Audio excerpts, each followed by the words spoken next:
This is the ModRetro Chromatic. It is a Game Boy successor or a replica of the original Game Boy made by some extremely passionate fans who happen to have a decent amount of money to make something that is super high quality at a reasonably low price given the product that we have here.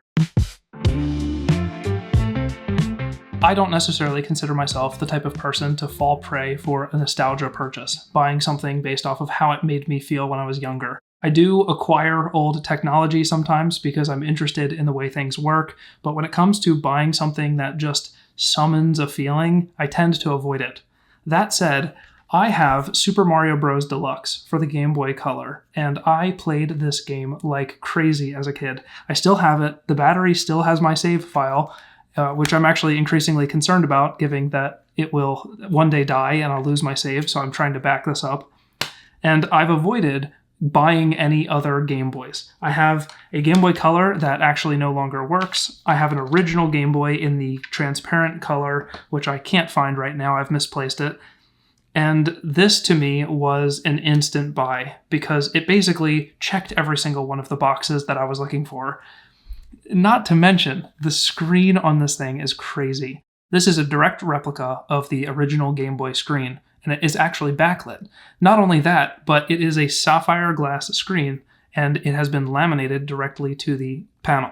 So there is no air gap like the original. It is backlit, unlike the original, and everything about this product is premium, essentially. It is what could the Game Boy really be if we made the most premium version of it possible.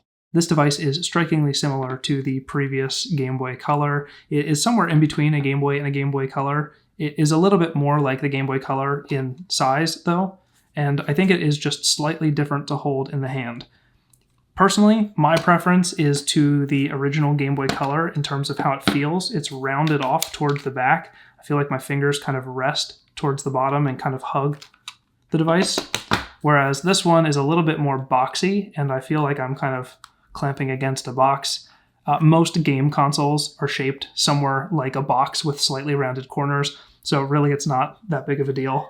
And it does have a sharp edge and a rounded edge, which is, I guess, a nice throwback, a nice little design trait, but I think I would have probably liked something a little bit more uniform because it does make your hand sort of feel different when you're holding it like that shape. The sharper corner does kind of dig into your palm. I'll be honest though, I haven't cared very much when I'm playing this. It is a pure joy. Now, I still have a very large amount of Game Boy games, and I just have never had something to play it because my actual Game Boy Color has been dead. The Game Boy that I have as of right now is misplaced, but I just couldn't let them go. Cartridges, I think, are a little bit different than like a disc to me. They just feel more tactile. They feel more physical. There's just something about the, slotting in power that it gives you. I feel like I can plug in something, and there's just a sense of responsibility, I think, that I have with this cartridge. I don't want to give it up. Kirby Tilt and Tumble. I love Kirby Tilt and Tumble. Now, the Chromatic is by no means an affordable device. It does retail for around $200. At that point, you should probably just get a Switch Lite. It is probably cheaper than that if you're finding a used Switch Lite somewhere, but this device is just such a joy to use. The speakers are great. There is an actual physical volume dial on the side, and I can play this game to my heart's content. This is, by the way, a new release of the official Tetris. This is a real Tetris release, and I believe this device is actually being sold in GameStops now. I don't know where there are any GameStops because I don't think I've seen any recently, but I have really enjoyed playing this as a sort of like time waster, and it actually has felt different to me than having a phone. And I think a lot of people say that, but this is very grab and go, and it feels honest to the device itself. It feels like I'm actually playing a Game Boy in the way that I would have expected it, and it doesn't feel like it's trying to pack in a bunch of extra features. As a matter of fact, this actually boots up faster than many of the other devices in this category. There's no splash screen. It boots up to the game right away. It doesn't, like ModRetro there is because this is a ModRetro Tetris release. But if I throw another game in here, let's say my favorite Super Mario Bros. Game, it boots up right away, and it's beautiful. I mean, come on.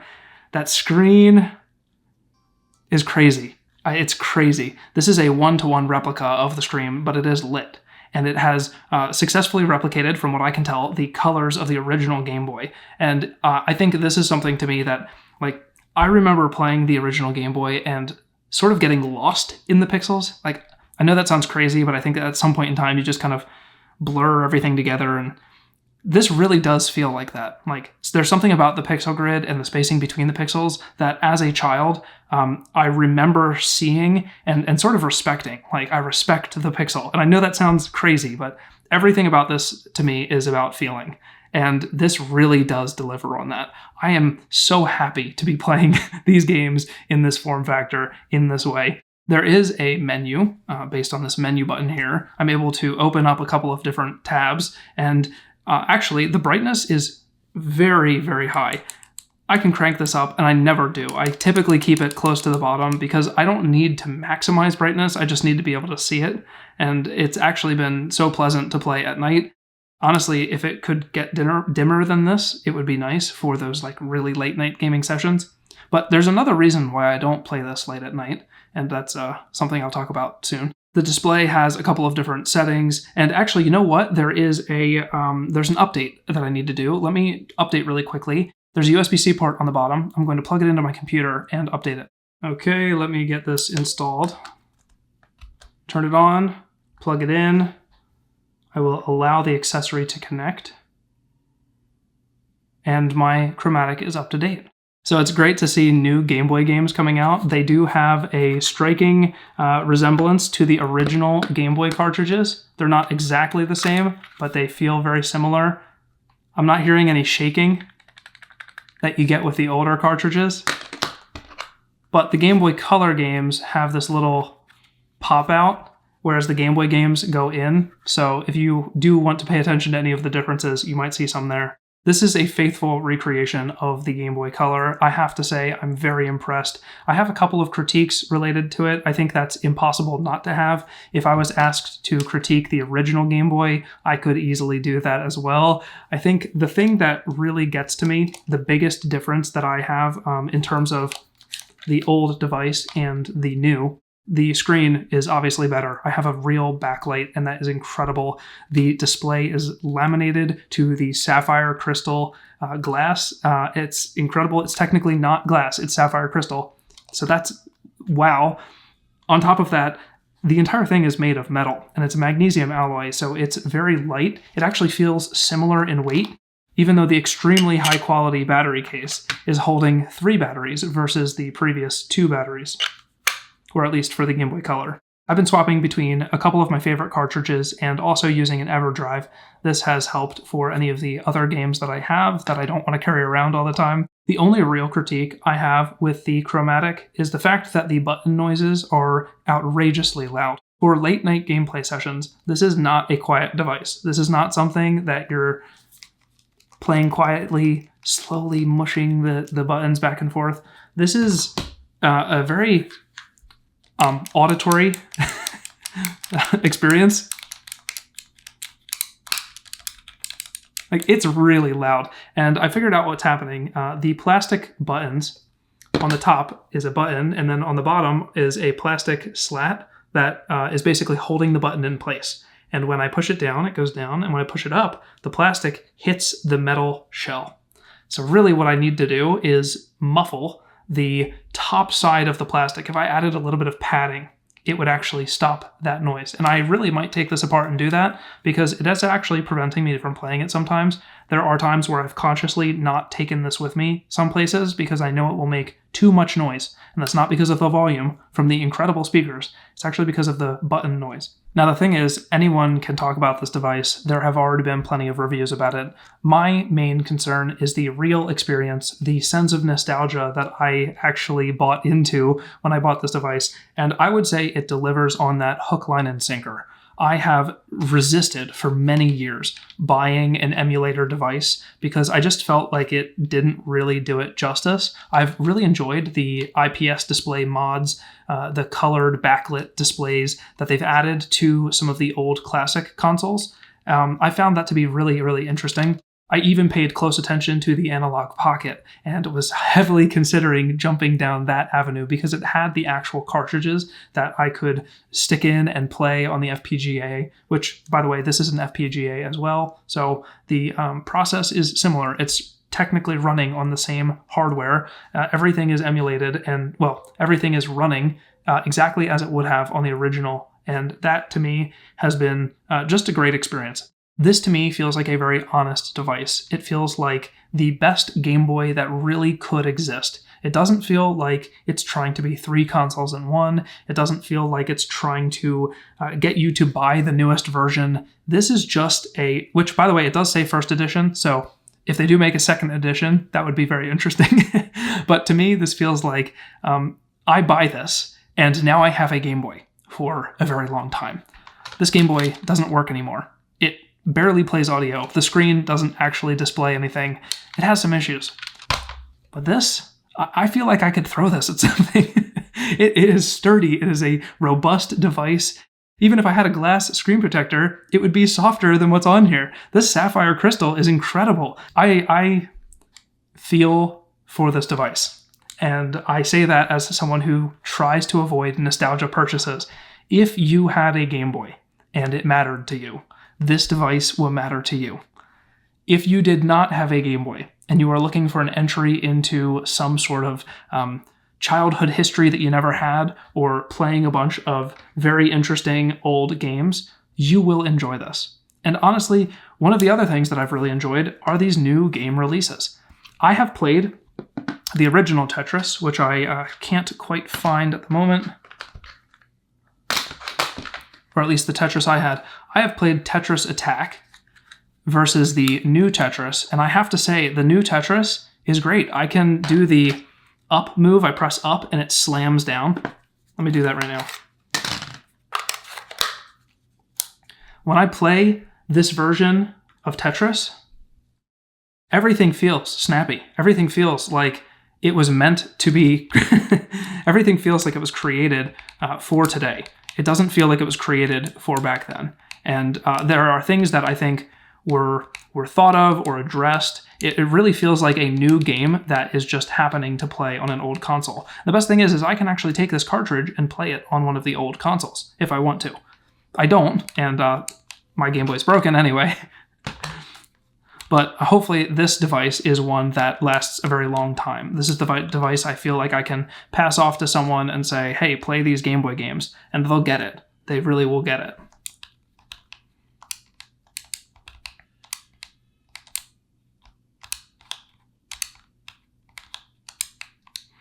Okay, I'm focused mostly on doing this video right now, so forgive me for how bad I was at Tetris. In short, if you're looking for the best Game Boy ever made, you don't have to look any further. This is the best Game Boy ever made. If you are looking for the perfect experience, you're going to have to keep looking. Perfection doesn't exist. Even this device is not perfect, but it is fantastic, and I will not be looking for a Game Boy replica ever again.